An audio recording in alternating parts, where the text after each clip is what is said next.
მშვიდობის 14 საათი 20 წუთი გახლავთ რადიობეთის დღის არხის ფორმატში განვაგრძოთ მუშაობას და ჩვენ ახლა დაფუძნებული პარტიის წარმომადგენლოს მასპინძლოს სტუდიაში კონკრეტულად ერთიანი ნეიტრალური საქართველოს უკვე პარტიის აღმასრულებელი მდივანი ბატონი ვატო შაქარაშვილი გამარჯობა მადლობა სტუმრობისთვის მოგესალმებით მივესალმებით თქვენს მსმენელს და მაყურებელს ბატონო ვატო მოკლედ თუ არ ვწდები წელიწადი და რაღაც პერიოდი გავიდა მას შემდეგ რაც დაარსდით როგორც აქტიური საზოგადოებრივი ორგანიზაცია და ახლა უკვე რაც მოსალოდნელი იყო მით უმეტეს ბოლო თვეების განმავლობაში ჩამოყალიბდით პარტიაც გქონდათ დამფუძნებელი ყრილობა საზოგადოებელს მოისმინა თქვენი პოლიტიკური მიზნების შესახებ რომელიც არც მანამდე იყო ასე ვთქვათ სხვანაირი და განუსხვავებელი მაგრამ საინტერესო არის ახლა უკვე როგორც ოფიციალურად კონკრეტული პარტიის წარმომადგენლის პოზიცია ხედვა იმასთან მიმართებაში თუ თქვენ დასახელებაც მრავლის მთქმელია და ამით თქვენ უკვე თქვენ პოლიტიკურ იდეოლოგიასაც დასახელებაში სალსახად და აი ამ ხრივ აი ასე კითხავთ როგორ ხედავთ თქვენი მაჯისცემით თქვენი შეგრძნებადობით რამდენად მაღალია ინტერესი გამოხმაურება საზოგადოებაში იმ საზოგადოებაში რომელსაც უკვე თქვენ როგორც ელექტორატს ისე შეხედავთ და აი ამ მექანიზმ აი ამ კუთხით როგორ ხედავთ ალბათ უკვე ჩამოყალიბდით პარტიას ლოგიკურია რომ როგორც ყველა რიგითი გენერალობისთვის სოცნებობს თქვენს ალბათ უნდა იბრძოლოთ საპარლამენტო არჩევნებისთვის და როგორ ფიქრობთ აი ამ დევიზით ამ ლოზუნგით ამ ხედვით რამდენად მაღალია მხარდაჭერა ელექტორატისა ხადია ნებისმიერი პოლიტიკური პარტიის მიზანი არის მოხდეს ხელისუფლებაში ჩვენ გვაქვს ჩვენ მივყვებით იმ გეგმას რომელიც საზოგადოებრივი მოძრაობის დაფუძნების პირველივე დღეს გავაცანით საზოგადოებას და ჩვენი მთავარი მიზანი რის გარშემოც გავერთიანდით და ვიყავით საზოგადოებრივ მოძრაობაში თუ ეხლა უკვე პოლიტიკური პარტიის სტატუსით იქნება საქართველოს ნეიტრალური სტატუსის მიღწევა და ეს განსაკუთრებით თვალსაჩინო ხდება ამის აუცილებლობა და საჭიროება იმ ყველაფრის ფონზე, რასაც ჩვენ თვალს ვადევნეთ უკრაინის ომი მოხდელობაში და ის ეგრეთ წოდებული სამშვიდობო შეთავაზება, რაც დღეს მაგიდაზია განსახილველად. მათ შორის ყურადსაღებია ბელგიის პრემიერ-მინისტრის განცხადება, ძალიან დიდი დრო დაჭირდა ევროკავშირის წევრ ქვეყანას მათ შორის ბელგიას და უკვე ეს რეალიზმში უნდა დაბრუნდეს აუცილებლად საღიაზრი უნდა დაბრუნდეს და მან განაცხადა რომ ვისჯერა დღეს დასვა კითხვა ვისჯერა რომ უკრაინა გაიმარჯვებს ამ ომში ხო როდესაც ჩვენ ამას ვამბობდით 3 წლის წინ ამას პირდაპირ აწეპებდნენ რომ ეს იყო რუსული ნარატივი და პროპუტინისტური განცხადება თუ ასე შემდეგ 1000 სიგიჟე ისევე როგორც 3 წლის წინ ჩვენ ვამბობდით რომ საქართველოს ამ ომში ამ დიდ დაპირისპირებაში უნდა ყოფილიყო ნეიტრალური არ უნდა ჩარეულიყო ამ დაპირისპირებაში იმიტომ რომ ეს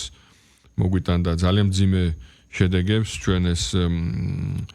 გავლილი ვქონდა 2008 წელს, როდესაც ნაციონალური მოძრაობის აგენტურმა ხელისუფლებამ ჩვენი ქვეყანა გახვია ომში, დაგვაკარგინა ტერიტორიები, დაგვეხოცა მშვიდობიანი მოქალაქეები, ჩვენი გმირი ჯარისკაცები და დღემდე ოკუპირებულია ჩვენი ქვეყნის მნიშვნელოვანი ნაწილი რუსეთის მიერ. ჩვენ მქონდა ეს მძიმე გამოცდილება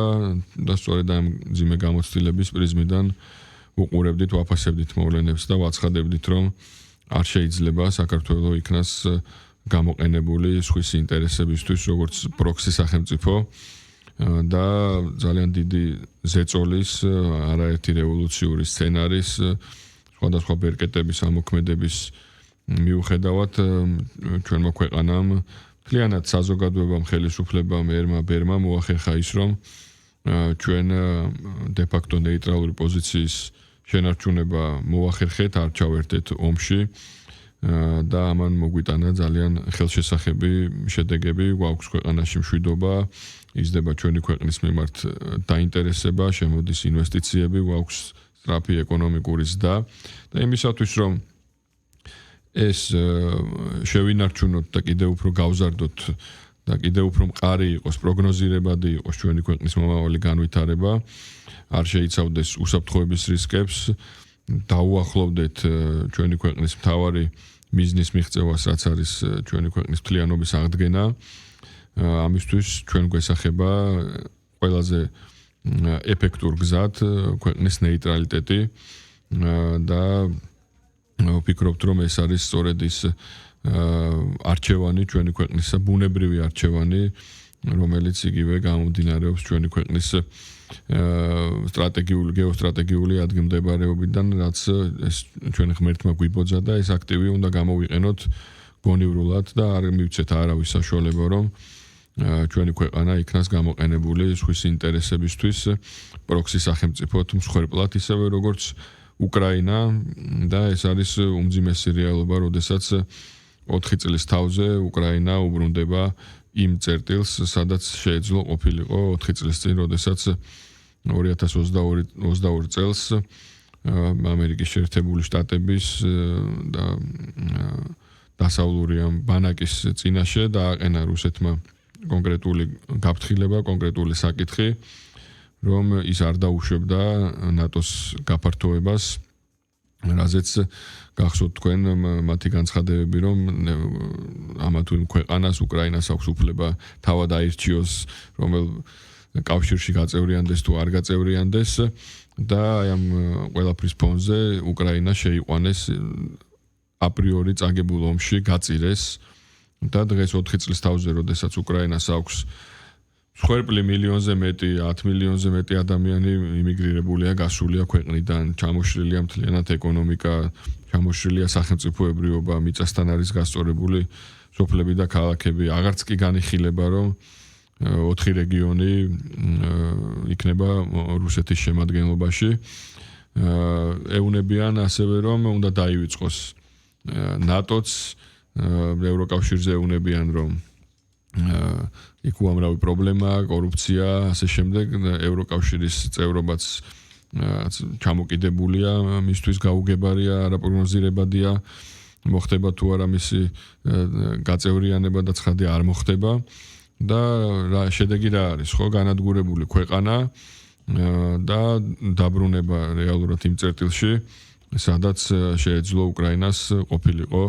4 წლის წინ, მაგრამ არ ქონოდა ამ ხელამსხვერპლი, არ დაეკარგა ტერიტორიები და არ განადგურებულიყო როგორც სახელმწიფო, მაგრამ ასეთი არის პროქსი სახელმწიფოების ბედი. ასეთია იმ სახელმწიფოს ბედი, რომლის სათავეშიც მოდიან აგენტები და აგენტურული ქსელი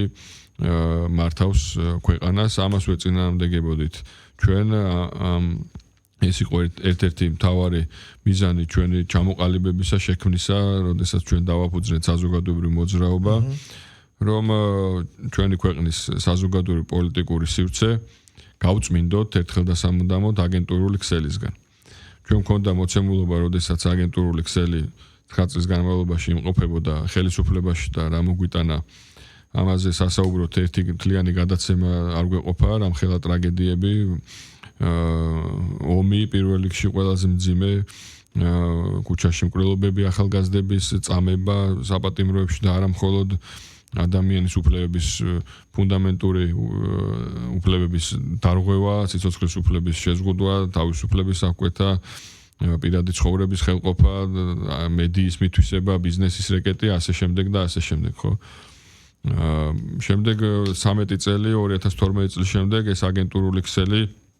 ხელისუფლებიდან ამ აგენტურულმა ქსელმა გადაინაცვლა ოპოზიციაში და კიდევ უფრო გაფართოვდა და მოიცავდა ყველა მიმართულებას, ხო? აგენტები გადაბანაკდნენ, ესე ვთქვათ, გადანაწილდნენ სხვადასხვა მიმართულებით, ეს იყო პოლიტიკური პარტიების მიმართულება, NGO სექტორი, მედიები, საგანმანათლებლო დაწესებულებები, think tank-ები, საექსპერტო ჯგუფები, ასე შემდეგ და ძალიან ფართო ქსელი იყო და მათ შორის ჩვენ ვიცით, რომ ქართული ოცნების ხელისუფლების პირობებშიც არაერთ მაღალ თანამდებობებზე მოხვედრილა ამ აგენტურული ქსელის წარმომადგენლები და ვიცით როგორ ღრმად ჰქონდა ამ ქსელს გადგმული ფესვები საქართველოს საზოგადოებრივ პოლიტიკურ სივრცეში. და თქვენ ამაზე საზოგადოებრივი ორგანიზაციის სახელით მარტო განცხადებებს ვაკეთებდით, არამედ საქართველოს პროკურატურასაც მივმართეთ და არაერთი ქმედება ჰქონდა ამ მიმართულებით, რომ ქართული საზოგადოებრივი პოლიტიკური სივრცე გაიწმინდოს აგენტებისგან. ეს არის ერთ-ერთი უმთავრესი პირობა და აუცილებელი პირობა იმისათვის, რომ ჩვენ შევძლოთ მომავალში მშვიდობის, სტაბილურობის შენარჩუნება და ფიქრი ეკონომიკურ განვითარებაზე, კეთილდღეობაზე, სხვა შემთხვევაში ჩვენ ახალ ეტაპზე ვერ გადავალთ. ჩვენ ვერ გადავალთ ახალ ეტაპზე, ვერ მოვახდენთ გარღვევას თუ აი ამ ქსელს, რომელიც არის მეტასტაზებივით მოდებული ჩვენი ქვეყნის ორგანიზმს, პოლიტიკურ საზოგადოებრივ ორგანიზმს, მთლიანად არ მოვიშორებთ და ამისთვის ძალიან ჯანსაღი პროცესი მიმდინარეობს, იცით რომ საკონსტიტუციო სასამართლოში უკვე არის სარჩელი შესული ამ აგენტურული ქსელის რამდენიმე ქვედანაყოფის გაუქმებასთან დაკავშირებით, მაგრამ ეს არ არის საკმარისი, მთლიანად ჩვენი საზოგადოებრივი პოლიტიკური სივრციდან აგენტები უნდა განიდევნონ. სხვა შემთხვევაში ჩვენი ქვეყანა მუდმივად იქნება აი ამ საფრთხეების წინაშე, მუდმივად იქნება რისკები, რომ მათმა პატრონებმა მოახერხონ აქ ცვლილებების მოხდენა და აგენტები დააბრუნონ ხელისუფლებაში, რაც ნიშნავს, რომ ისევ იმ ტრაგიკულ წრეზე უნდა წავიდეს ჩვენი ქვეყანა. ბატონო, თქვენ ახლა ახსენეთ შეფასებებით, როგორ საუბრობენ ნეიტრალიტეტის თემატიკაზე, იგივე ნარატივი ახსენეთ და ნეიტრალიტეტის თემა რაღაც პერიოდის შემდეგ ძალიან სახიფათო გახდა ხოლმე, როგორც პოლიტიკური საგანი და რაღაც პერიოდი ტაბუც კი დაედო თითქოს, რომ ნეიტრალიტეტის მიღება ბევრ რამეზე უარის თქმას ნიშნავს, პირველ რიგში სამხედრო თვალსაზრისით და ამ მხრივ საინტერესო იყო თქვენს ყრილობაზე ბატონ ლევანის განმარტებები, რომ ის ამას არ მოიცავს და ეს ცალკე თემაა. აბსოლუტურად, მაგრამ აი ახლა თქვენ თემასთან დაკავშირებით, მაგალითად სალომე ზურაბიშვილის განცხადება გავრცელდა, სადაც იგი ამბობს, რომ მართველი პარტია ახალი პოლიტიკური განშტოებების მხარდაჭერით ღიად უჭერს ხარს უკვე ნეიტრალიტეტის თემატიკას. და ამითი ეს ამბობს, რომ ეს ყველაფერი რუსეთის მიზანია. ნეიტრალიტეტი, გარდა იმისა, რომ შეიძლება თქვათ პოლიტიკური ოპონენტები თქვენ ასე რუსეთთან ასოცირებას უსვამდნენ ხაზს, ნეიტრალიტეტი შესაძლებელია თუ არა შეიცავდეს რაიმე ტიპის საფრთხეს ისეთი პატარა ქვეყნისთვის, როგორც ჩვენ ვართ. საფრთხეს შეიცავს ის ევროილუზია, რაშიც სამწუხაროდ დღემდე ვიმყოფებით და გვამყოფებს მათ შორის ხელისუფლებაც. ახლა რამდენად აბსურდულია სალომე ზურაბიშვილის ერთი რიგითი აგენტის განცხადება, ეს თვალსაჩინოა, ხო, ზედაპირზეა, ესე იგი ქართული ოცნების ხელისუფლება, ქართული ოცნების ხელისუფლების რიტორიკა ევროკავშირში გაწევრიანებასთან დაკავშირებით არის სწორედ ჩვენი ერთ-ერთი მთავარი კრიტიკის საფუძველი ხელისუფლების მიმართ, ხო, ჩვენ მკაფიოდ ვამბობთ, რომ ერთი მხრივ ხელისუფლება აცხადებს და ლაპარაკობს იმ მძიმე მდგომარეობაზე, რაც არის ევროკავშირში, მიუთითებს იმ უსამართლობაზე, რაც მოდის ევროკავშირიდან ორმაგ სტანდარტზე, ლაპარაკობს მღირებულებით პოლიტიკურ თუ ეკონომიკურ კრიზისებზე, მაგრამ აცხადებს, რომ ჯიუტად ცალმხრივად ისევ აგრძელებს ევროკავშირისკენ სვლას. ეს არის სწორედ ჩვენთვის მიუღებელი და გაუგებარი და აქ ვერ ვხედავთ ჩვენ თანმიმდევრულობას ხელისუფლების ნაბიჯებში. დიაგნოზში აბსოლუტურად ვეთანხმებით, მაგრამ გამოსავლის გზად ჩვენ ცალსახად არ გვესახება ის, რომ ცალმხრივად უნდა გავაგრძელოთ ევროკავშირისკენ სვლა და ჩვენი ქვეყანა დავტოვოთ ამ ევროილუზიაში. ეს არის სწორედ საფრთხის შემცველი ჩვენი ქვეყნისთვის და ეს არ არის ჩვენი შეფასების საგანი, ეს ჩვენ ნახეთ, ხო? რა მოაქვს აი ამ ევროილუზიას და ესე ვთქვათ აი ამ ევრო ატლანტიკურ სივრცეში გაწევრიანების თემის ტყვეობას. ჩვენ ტყვეობაში ვართ, ჩვენი ქვეყანა არის აი ამ თემის ტყვეობაში და ამ ტყვეობის ერთ-ერთი მარწუხი ესე ვთქვათ არის ჩანაწერი კონსტიტუციაში, რომელიც 2017 წელს საქართველოს რეალურად თავს მოახვიეს და ეს იყო სწორედ მათი ინტერესი, ვინც ამ ყველაფრის უკან იდგა, რომ ასეთი ჩანაწერი ყოფილიყო საქართველოს კონსტიტუციაში. ეს განზრახული იყო თავშივე იმისთვის, რომ ეს გამოყენებულიყო ბერკეტად და გახსოვთ, ხო? ხან სტატუსი იყო ამის ბერკეტი მოცემა არ მოცემა, ხან მოლაპარაკებების გახსნა, ხან ახალ ეტაპზე გადასვლა თუ ასე შემდეგ. ისინი ამ ჩვენი ქვეყნის მტრები ამ საკითხს იყენებენ ჩვენივე ქვეყნის წინააღმდეგ. ამიტომ ამბობთ, რომ ჩვენ არ უნდა დაუტოვოთ ასეთი ბერკეტები მათ ხელში და სასწრაფოდ არის აღნიშნული ჩანაწერი კონსტიტუციიდან ამოსაღები და ჩვენვე უნდა დავიწყოთ სასწრაფოდ ლაპარაკი, დისკუსია, განხილვა საქართველოს ნეიტრალურ სტატუსთან დაკავშირებით, იმიტომ რომ ჩვენ არ გვინდა ამ მოცემულობაში მივიდეთ მსხვერპლის ნგრევის და წაგებულის პოზიციიდან, ისევე როგორც სამწუხაროდ მივიდა უკრაინა, ხო? რამხელა მსხვერპლი გაიღო და რა წერტილში მიდის დღეს, ამას კარგად ხედავთ. პირდაპირ დევს მოლაპარაკებების ერთ-ერთი პუნქტია, რომ ნატომ უნდა შეცვალოს საკუთარი წესდება და იქ დაფიქსირდეს, რომ აღარასოდეს დადგება უკრაინის გაწევრიანების საკითხი. ამიტომ ჩვენ სად მივდივართ? აღარ არსებობს ეს ნატო და ევროკავშირი არის მხოლოდ დარჩენილი რაღაც ფურცელზე.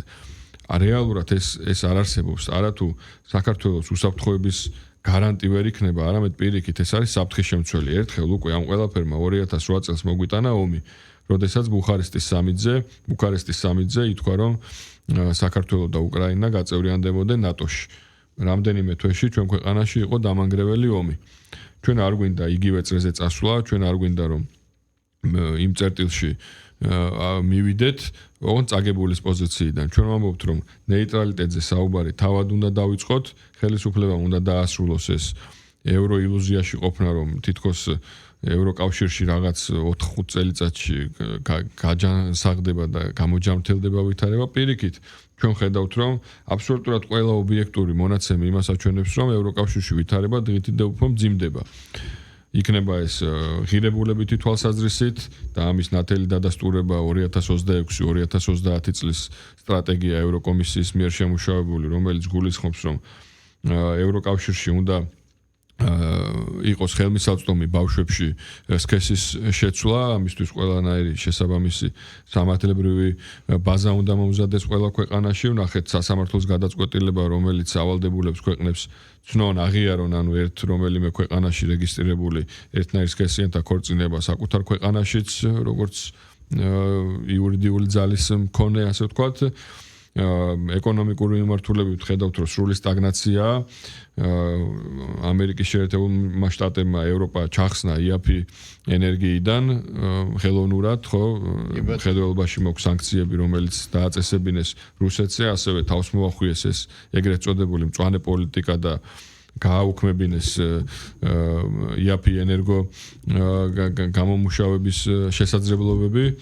გაძვირდა ენერგორესურსები, მიგრაციამ შეჭამა, უკონტროლო მიგრაციამ, რომელიც თავს მოახუიეს ასევე ევროკავშირს ფაქტიურად იდენტობის მოშლის წინაშე დააყენა ევროპული ტრადიციული ძველი საუკუნოვანი სახელმწიფოები და ხედავთ, რომ ვითარება ხა პოლიტიკურად აღარაფერს ვამბობ, ხო? არ ჩანს ადამიანი, ვინც რეალურად აქვს იმის შესაძლებლობა წარმოადგენს ევროპელ ხალხს და აქვს იმის შესაძლებლობა, რომ აი ამ კრიზისებიდან რამენაირად გამოიყვანოს ევროკავშირი. ხო, პირიქით, ვითარება სულ უფრო მძიმდება, ამიტომ ეს რაღაც მოლოდინი და უფრო ილუზიას დავარქმევდით ჩვენ ამას, რომ ევროკავშირში რაიმე გაჯანსაღდება და აი 30 წლისთვის ჩვენი ქვეყანა გაწევრიანდება, ეს ნიშნავს, რომ ეხლა ჩვენ ვიძახოთ რომ სურს საბჭოთა კავშირში გაწევრიანება. გასაგებია, ბატონო, თქვენი პოზიცია გასაგებია. მადლობა, უბრალოდ მინდოდა სულ უფრო ნაკლები დრო გრჩება. კიდევ ერთ თემაზე თქვენი კომენტარი მოგვესმინა, როგორც პარტიის წარმომადგენლისა, BBC-ის სიუჟეტთან დაკავშირებით აგორებულია სკანდალი. საგამოძიებო საქმიანობაც არის დაწყებული ამასთან მიმართებაში და საინტერესო იქნებოდა თქვენი შეფასება, მე მგონი მხოლოდ 3 წუთი გრჩება ერთ. ეს კიდევ ერთი დასტურია იმისა, რომ ამ ქვეყნების და ამ გაერთიანებების შიგნით არის უმძიმესი ვითარება. სპეცსამსახურები ასეთი ოპერაციების დაგეგმვაზე მუშაობენ საქართველოს წინააღმდეგ, როდესაც თავზე ენგრევათ. ომი წააგეს. საკუთარ კონტინენტზე აქვთ ომი და ნახეთ თქვენ რამოდენიმე დღის წინ რუსეთის პრეზიდენტის ძალიან მკაფიო განცხადება მუქარა, ხო, ევროპის მიმართ, რომ თუ მათ სურთ ომი, რუსეთი ამისთვის მზად არის და მომლაპარაკებელიც კი არ დარჩება, მეორე მხარესო ასეთი განცხადება გააკეთა პუტინმა და იცით რომ რა ვიცი ყოველდღიურად პანიკაში არიან, ხან დრონების შეტევაო, ხან ასე შემდეგ და ასე შემდეგ, ხო? ამ რეალურ საფრთხეებს, როდესაც ვერ უმკლავდებიან, თავზე ენგრევათ ეკონომიკა, დღეს გქონდა ნიუსი ჩვენს პორტალზე გერმანიის სულ ქალაქებში იმასაც კი ვერ აძლევენ ეს ქალაქები თავისუფლებას და მათი ბიუჯეტი არ აძლევს საშუალებას რომ საახალწლო განათებები გააკეთონ, ხო? ეს ერთ-ერთი ნიშანია იმისა, რომ ძიმე მდგომარეობაში არის მათი ეკონომიკები და რეალურ პრობლემებს ვერ უმკლავდებიან. შეჭამა ამ მიგრაციამ არის ეკონომიკური კრიზისები, ენერგოკრიზისები, პოლიტიკური კრიზისები, ომი აქვთ რო იტყვიან ყურთან ახლოს და როდესაც ამ რეალურ პრობლემებს ვერ უმკლავდებიან, გადასულებიან იმაზე, რომ ესეთი მდაბიო იაფასიანი პროვოკაციები დაგეგმონ საქართველოს წინააღმდეგ და ეს რო წინასწარ შემუშავებული მრავალსვლიანი კომბინაცია ეს უკვე მარტივად იკითხება ხო ამას მრავალსვლიანია ამის მომდენო მრავალსვლიანი იყო ჯერ იყო ეს BBC-ს fake news-ი, ხო? ამას მოყვა განცხადებები ბრიუსელში, ამას მოყვა ეხა განცხადებები ამერიკის შეერთებულ შტატებში, იქ ითხოვენ რაღაცა საერთაშორისო ექსპერტების ჩართვას და ასე შემდეგ. ეს ყველაფერი იმართება ერთი ცენტრიდან, ისევე როგორც მთელი ამ წლების განმავლობაში ერთი ცენტრიდან იმართებოდა საქართველოს წინააღმდეგ რევოლუციური სცენარები, რომელიც მიზნად ისახავდა ამ ქვეყანაში დემოკრატიულად არჩეული ხელისუფლების დამხობას და საქართველოში აგენტების დაბრუნებას ხელისუფლებაში, რათა ჩვენი ქვეყანა, ჩვენი ხალხი, ჩვენი სიცოცხლე, ჩვენი მომავალი, ჩვენი წარსული გამოეყენებინათ მათი ინტერესებისთვის და ჩვენ ეს ყველაფერი თავიდან ავიცილეთ, მადლობა ღმერთს, მაგრამ რისკები კვლავ არის და რისკების შენარჩუნებას ხელს უწყობს ის ევროილუზია, რომელშიც კვლავ გვაცხოვრებენ ჩვენ და კვლავ აცხადებენ, რომ აი 2030 წელს ევროკავშირში უნდა გავწევრიანდეთ, კონსტიტუციაში გვიწერია ეს ყბადაღებული 78 მუხლი, ეს არის ტყვეობაში დატოვება ჩვენი ქვეყნისა და რეალური რისკების შემცველი. სწორედ ეს არის. და იმისათვის რომ ეს რისკები მინიმუმამდე დავიყვანოთ და სტაბილური გარემო გქონდეს ქვეყანაში, მშვიდობა იყოს გრძელვადიანი და შევძლოთ ეკონომიკური გარღვევის მოხდენა იმისათვის რომ კეთილდღეობა უზრუნველყოთ, რომელიც უნდა მივიდეს თითოეულ საქართველოს მოქალაქემდე, ამისთვის აუცილებელია სასწრაფოდ დავიწყოთ დისკუსია და საქართველო გახდეს ნეიტრალური სახელმწიფო. ამისთვის არის შექმნილი ხელსაყრელი გარემო, როდესაც ფაქტია, რომ ჩვენს თვალწინ ახალი მსოფლიო წესრიგი დგება, ეს მსოფლიო წესრიგი იქნება მრავალპოლუსიანი და ჩვენ გვაქვს ძალიან ბევრი აქტივი შესათავაზებელი იმისათვის, რომ საქართველო იყოს დიდი მოთამაშეების ინტერესების თანხვედრის ადგილი და არა მათი დაპირისპირებების პოლიგონი. გასაგებია, მადლობა კიდევ ერთხელ თქვენი პოზიციისთვის. ერთიანი ნეიტრალური საქართველოს უკვე ამ სახელწოდების პარტიის აღმასრულებელი მდივანი ვადო შაქარიშვილი იყო ჩვენი სტუმარი, მასთან დიალოგი რადიონის Facebook გვერდზე აიტვირთება. ახლა 11 საათი 53 წუთი გახლავთ და ახლობით 17 წუთში მორიგ საინფორმაციო გამოშვებას მოისმენთ. მადლობა დროებით.